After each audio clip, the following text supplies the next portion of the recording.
دیکھو دوستو، بات کہنے کے دو انداز ہیں، ایک ہے مثبت اور ایک ہے منفی۔ اس بات کو کہہ کے میں اپنی بات کو ختم کرتا ہوں۔ بات کہنے کے دو انداز ہیں، ایک مثبت ایک منفی۔ اس کو ایک مثال سے سمجھیں۔ ایک سفید ریش ہے، معمر آدمی ہیں، صف اول میں بیٹھے ہیں، ٹھیک؟ اب کھڑے ہوئے، ہر آدمی ان کا وقار احترام کرتا ہے۔ وہ کھڑے ہوئے، ایک نوجوان کو دیکھا، اے لڑکے ادھر آ۔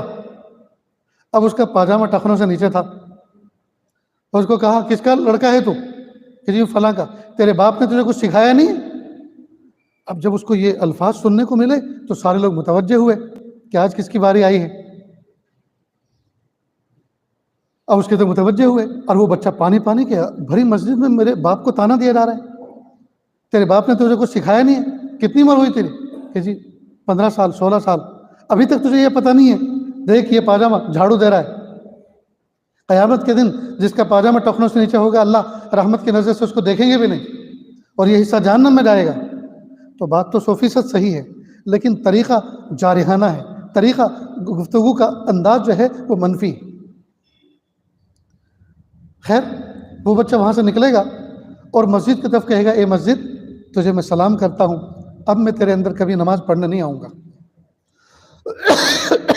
جہاں ایسے ایسے لوگ رہتے ہوں جن کو بات کرنے کا سلیقہ نہ آتا ہو، سب کے سامنے وہ انسلٹ کرتے ہوں، جی ایسی مسجد کے اندر میں نماز پڑھنے نہیں آؤں گا، دیکھا جائے گا قیامت کے دن جو ہوگا۔ اب بتائیے، آپ کی نصیحت کرنے سے یہ بندہ مسجد سے جڑا یا ٹوٹا؟ ایک بات تو یہ ہے منفی طریقہ۔ منفی انداز ہمیشہ آدمی کو دور کرتا ہے، اور ایک ہے گفتگو کرنے کا مثبت انداز۔ مثلا یہی آدمی اس کو کہ بیٹا ادھر آؤ، کیا نام ہے تمہارا؟ جی ابراہیم۔ ماشاء اللہ بہت پیارا نام ہے بیٹا، کس کے بیٹے ہو؟ کہ میں فلاں اسماعیل نام کے جو صاحب ہے فلاں جگہ۔ اچھا، وہ جو کام لکڑے کا کام کرتے؟ جی ہاں۔ ارے وہ تو میرے بھائی ہیں، تم تو میرے بھتیجے ہو، میرے قریب آؤ، میرے سینے سے لگو۔ اب اس کو معانقہ کر رہے ہیں، اس کے سر پہ ہاتھ پھیر رہے ہیں، اس کا ہاتھ چوم لیا۔ اب اتنا جب آپ نے اتنا ایسا برتاؤ اس کے ساتھ کیا تو اس کے دل میں کچھ تو جگہ بنی۔ بیٹا قریب آؤ، کان میں کہا، کرتے کیا ہو؟ یہ جی میں پڑھتا ہوں اور تھوڑا جاب بھی کرتا ہوں سائڈ پہ۔ ماشاء اللہ، آپ کماتے بھی ہو اور پڑھتے بھی ہو، اللہ علم نافع عطا فرمائے اور اپنے ماں باپ کی آپ کو قوت و بازو بنائے۔ دعا بھی دے دی۔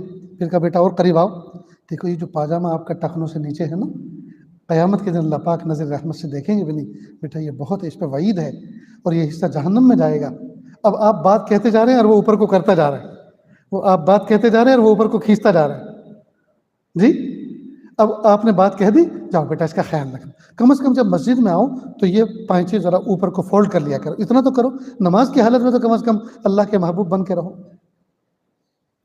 اب وہ گیا، اب راستے میں جہاں بھی دیکھے گا فوراً رکے، انکل السلام علیکم، خیریت سے ہیں آپ؟ جی بیٹا۔ اب آپ نے اتنے پیارے انداز سے گفتگو کر کے زندگی بھر کا اس کو غلام بے دام بنا دیا۔ وہ تو بائک لے کے جاتا ہوگا، آپ پیدل چل کے جاتے ہوں گے، فوراً روکے گا، انکل بیٹھو میں آپ کو ڈراپ کرتا ہوں، کہاں جانا ہے؟ کیوں؟ آپ نے اس کا دل جیت رکھا ہے۔ تو یہ ہے مثبت انداز۔ تو ہمیشہ مثبت انداز سے بات کریں، منفی انداز سے بات نہ کریں۔ منفی انداز ہمیشہ آدمی کو بدکاتا ہے، ہمیشہ آدمی کو متنفر کرتا ہے، اور مثبت انداز ہمیشہ آدمی کی طرف بندے کو متوجہ کرتا ہے۔ تو یہ بات سمجھ میں آ گئی؟ اللہ کہنے سننے سے زیادہ عمل کی توفیق عطا فرمائے۔ وآخر دعوانا ان الحمد للہ رب العالمین۔